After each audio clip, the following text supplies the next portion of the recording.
Crossing the 10 million mark isn't the peak, but it certainly is the pressure point. The systems that got you here, they start to break. The team that built your success can't scale without new leadership. And if you're still leading like it's year 3, you'll burn out trying to hold it all together. I'm Trisha Shartino, the CEO of BELAY. We're a 9-figure virtual staffing company, and I started as the very first employee as an executive assistant. So I've watched scale happen from the ground up, and I've learned this. When your business starts crossing into the 8-figure territory, everything gets complicated faster than you think. Not because your model's broken, but because your people and your leadership aren't scaling fast enough to match the complexity. If you're feeling the weight of that gap, this is for you. Let's walk through 4 shifts I wish more leaders made before the system's cracked. The first shift, recognize that what got you here won't get you there. The team that helped you hit 5 million in revenue, they need different leadership at 15 million. And if you're still in the day-to-day, you're not just busy, you're the ceiling. You're not just slowing growth, you're now responsible for the drag. And your job isn't to do, it's to develop, to coach, to challenge, to trust people, to carry real weight. Here's when it gets uncomfortable. Sometimes it's not them that needs to grow, it's you. A few years ago, our growth started to slow down, and I couldn't immediately tell why. So I decided I was going to bring in a coach to help us assess what was going on inside the organization. So he spent a few weeks inside the organization doing interviews, reviewing data, and came back to me with his assessment. Here's what he told me. It was hard to hear. He said, "You have leadership issues. Some of your team have actually hit their lid." He was right. We had great people who helped build BELAY, but the business had started to outgrow them, and we had roles ahead of them that they could no longer fill. And we had to let some people go. But that wasn't the only thing the coach said that stuck with me that day. He said, "The people don't scale unless you do." And it was tough because I realized I might actually be the lid. I'd led the business this far, but there were parts of it I no longer had the skills to lead well. And that's when I made one of the biggest decisions of my life. I made the decision as CEO to give true financial oversight to somebody better than me. That's where Lisa comes in, our CFO. She had sharper insights, more experience, and the skills I just didn't have. Letting go of financials wasn't about losing control. It was about trusting the future to somebody more equipped than me in that seat. The simple truth is, you don't need to be the best at everything. You need to build the team that is. So yes, some people will hit their lid, and yes, you might too. That doesn't mean you failed. It means the business is growing. So the question becomes, who owns this next? If the answer is still you, it's time to get out of the way, which leads us to the next shift. Recognize leadership starts when execution stops. Let's be real. Doing everything yourself might get you to $1 million, but it is not going to get you to 10 or 50 million. And I had to learn this the hard way. Early on, I thought doing more was how I would prove myself. So I took on more. I jumped into every single problem. I filled every gap I could see. And honestly, I was just trying to impress my boss. But I wasn't leading. I was overworking, and eventually I hit a wall. That was the moment I realized the job of a leader is not to be a contributor. It's to lead people, to let them do the work, and to lead through influence, not execution.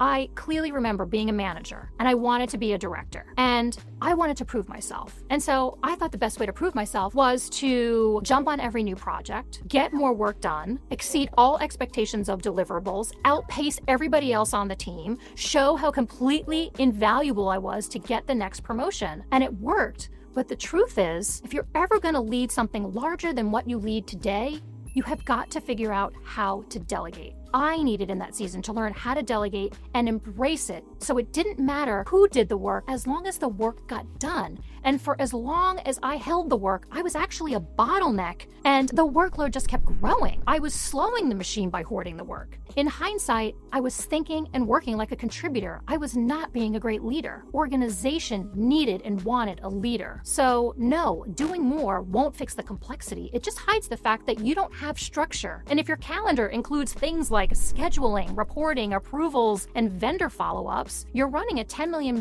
business like it's still $1 million. And growth happens when you delegate outcomes, not just tasks. Let your team wrestle with the hard stuff. That's how they grow, and that's how you lead. So the next shift is recognize that clarity is how you lead, not just what you say. So let's clear this up. Clarity is not optional. It's actually how you lead. It's not a bonus. It's not something nice to have. It's literally your job. Now, I have heard the old advice. You don't have to be charismatic, just be clear. But actually, I completely disagree. I actually think your energy matters. people respond to how you show up.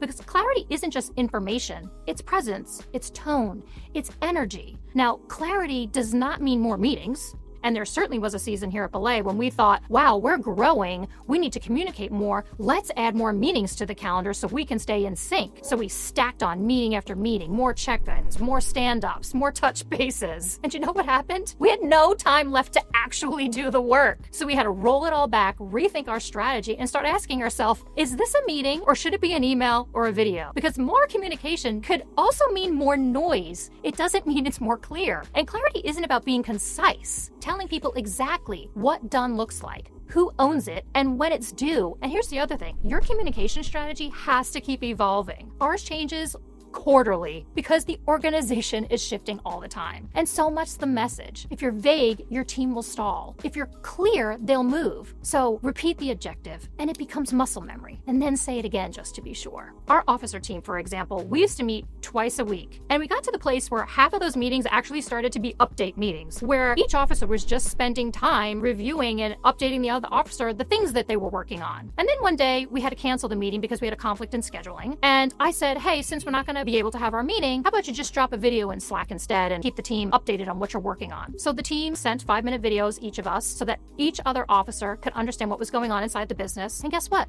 It worked. It worked so well, it actually now replaced that meeting. We completely got that meeting off the calendar. So what used to be a 1 hour to 90-minute meeting every week has turned into a 5-minute video. That meeting is gone forever. So find ways to give your team their time back. Maybe you're the meeting monster. And the last shift to make, protect the work only you can do. At this stage, your time isn't just valuable, it's the most expensive resource in the business, so treat it like it is. Let's assume you're a CEO and you make $200 an hour, and you do email or administrative work 3 hours a day, say 6 days a week, approximately 75 hours a month. Do you know that that costs you $14,000 a month? What if I told you an EA could do the same work for the same hours for $3,500 a month, saving you over $10,000 a month? Now assume with all those free hours, you were able to bring on a few new clients. Let's assume worst case scenario, you only decided to give away half of that administrative work that's costing you $7,000 a month, and you paid an assistant $1,700 a month. Is that still mathing? Why would you ever touch your email again? What other administrative tasks could you calculate that math on? Expense reports, agenda prepping, presentations? To start, audit your week. Ask yourself, what actually requires your judgment, your voice, and your decisions? And be honest. What you need to do, not just what you've always done, because everything else belongs to somebody else. And here's what I know for sure. When you finally break free from back-to-back meetings, when you build margin into your week, you actually get space to do the hard work you were actually hired to do. Strategic thinking, vision casting, problem solving, real leadership work, the kind you can't do in between Zoom calls. And the difference, it's night and day. Your work will start to feel focused again. You stop reaching, you start leading. So structure your calendar around the work only you can do. Protect your zone of genius and build a team that can hold the rest. That's exactly what BELAY helps leaders do. At BELAY, we collect high-capacity executives like you with experienced virtual support so you can offload the right things and stay focused on what only you can do. If your business is growing but your energy is tanking, it's time to lead differently. Subscribe for practical strategies that scale with you and download my free guide, Delegate to Elevate. It'll help you start small, offload smart, and protect your time before burnout makes the decision for you. Because the most effective leaders I know,